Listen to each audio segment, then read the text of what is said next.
జిల్లాలో మైనింగ్ మంటలు కొనసాగుతున్నాయి. TDP MP Vemireddy Prabhakar Reddy versus మాజీ మంత్రి అనిల్ గా రాజకీయం మారిపోయింది.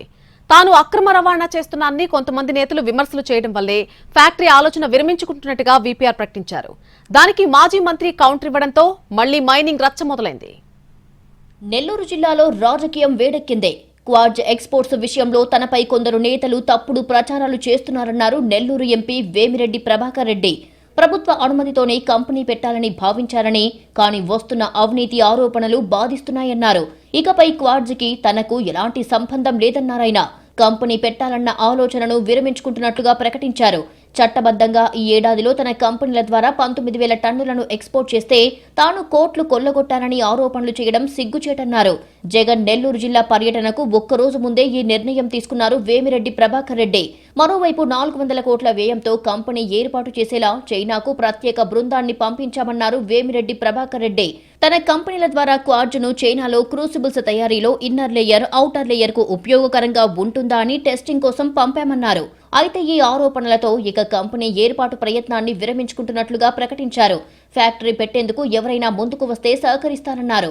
ఈ ఫ్యాక్టరీ సోలార్ ప్యానెల్స్ తయారీకి క్వార్జ్ ఎంతో ముఖ్యమని, ఇండోసోల్ సోలార్ కంపెనీ కూడా ఎంతో మంచిదని చెప్పారు వేమిరెడ్డి ప్రభాకర్ రెడ్డి. చేసింది వీపీఆర్ ని, దీన్ని ఫ్యాక్టరీ కాదు, టార్గెట్ వీపీఆర్.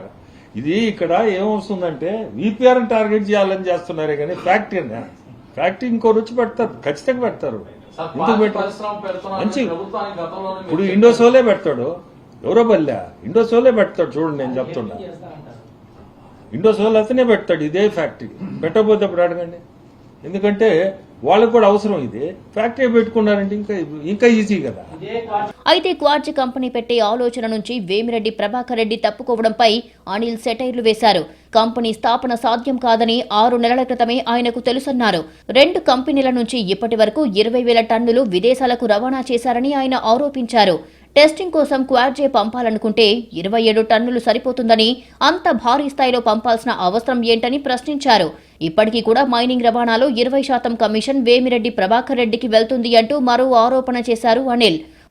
విడమరిచి మంచి ఫ్యాక్టరీయా, ఏం ఫ్యాక్టరీ? ఆ ఫ్యాక్టరీ 6 నెలల క్రితమే చచ్చిపోయింది. ఆ ఫ్యాక్టరీ ఇప్పుడు కాదు, అది 6 నెలల క్రితమే ఆ ఫ్యాక్టరీ రాదన్న సంగతి వాళ్ళకి తెలుసు. కానీ కప్పిపుచ్చుకునే దానికి అన్ని కూడా చెప్తా, ఏం పర్లేదు, నిదానంగా దాని గురించి సెపరేట్ గా చెప్తా. మొత్తానికి విమర్శలు ప్రతి విమర్శలతో నెల్లూరు జిల్లా రాజకీయం మరోసారి హీటెక్కింది.